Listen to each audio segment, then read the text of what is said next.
แอปบัญชีธนาคารถูกหลอกเนี่ยเนาะค่ะถอมพิษกันเนาะแอปบัญชีธนาคารถูกหลอกนะครับเนาะตอนตัดในคลิปนี้เขาได้เอาตัวทบประดันทันหนึ่งเสมาต่อได้ใครในพี่น้องค่ะในเฟซบุ๊กน้ำมันเซ็งเขาเนาะกำน้ำฟ้องมาเรียวเดียแอปบัญชีธนาคารถูกหลอกถูกใจกันเลยค่ะนะได้ดังแก่แต่มีอยู่2รองค่ะนะอันหนึ่งแก่ไรข้อที่2ได้ไปแก่ไรมือเหลียวในขนม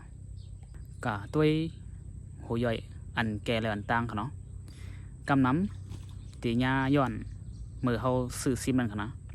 ซื้อซิมนั่นเขาเลยเอาวัดเอาพาสปอร์ตเขาลงทะเบียนเปลี่ยนชื่อเขากำเหลียวนะเนาะอันนั้นตีญาหลอกค่ะนะพอเขาขาตันแหลกไหลอันเป็นจื่อเปิ้นยามลงทะเบียนปั่นเฮาไว้เต็มเหมือนต่างป่นมา2-3 เดือนแล้วเนาะพอขายาม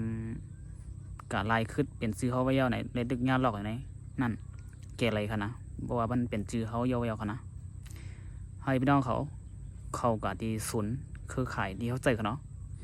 บุกแตกมันพี่น้องเขาเจอที่แท็กคือของทูมูเพอร์ของเอเอเดอร์นี่ก็เขาก็กว่าย้อนไวเสร็จเป็นดิกหับขามดิกหับห้องใบเสร็จรับรองว่าเขาเป็นเจ้าของซิมนะครับเนาะที่ศูนย์เครือข่ายนั่นนะครับเนาะอย่าก็มายืนที่ธนาคารที่เขาขัดเจอกันนะตีเลยเจอพาสปอร์ตอย่าก็นั้นบัตรสีชมพูกันนะอย่าก็ใบเสร็จทับห้องที่เขาเอากล่าวมาที่ศูนย์เครือข่ายที่เขาก็ยันมากนะ3มาเนาะก็มีในขนาดไม่ได้เกี่ยอะไรกันนะเจ้าหน้าที่เขาเป็นเดเฮ็ดปันเขาอย่าก็ขึ้นเสิร์ฟกันแอปอะไรกันเดียวกันนะริมเขาหนึ่งนะแต่มีปรับสมุดบัญชีธนาคารเนี่ยเนาะมีอยู่4รองกันเนาะหนึ่งในสมุดบัญชีธนาคารอย่าก็2ใบเสร็จทับห้องว่าเขาเป็นเจ้าของเบอร์เจ้าของซิมนะ3ด้วยเป็นพัดบัตรนะ4บัตรเชียมพูมีก็อะไรกันเนาะกำลังคดีใหญ่มาอยู่ในเป็นพัดบัตรว่ากันนะสมัครตัวทบกันนะข้อที่2เพราะว่าเขาไปตั้นลายขึ้นอันเป็นเจ้าของ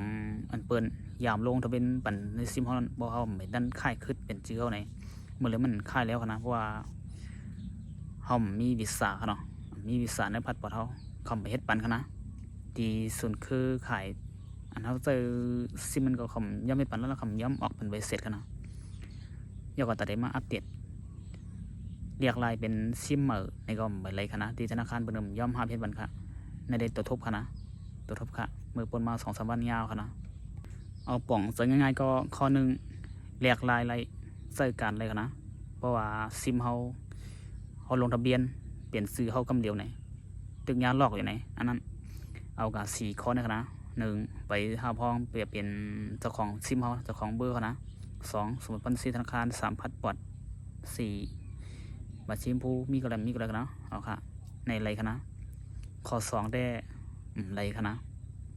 มันเดียมไปแก้อะไรคะนะเมื่อเร็วเพราะว่าเขาไปมีวีซ่าเขาไปดอกวีซ่าในพาสปอร์ตเขากันเนาะแต่ดีกาไล่เบอร์เหมือก็เย่าแต่ดีกาย้อนเป็นเจ้าของซิมก่อนไรคะนะเมื่อเร็วคะนะ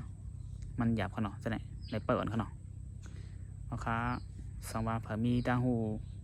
แตกต่างแตกเปลือกนั่นก็เมนปัญหาถึงเลยกันนะเอาค่ะขอบใจค่ะ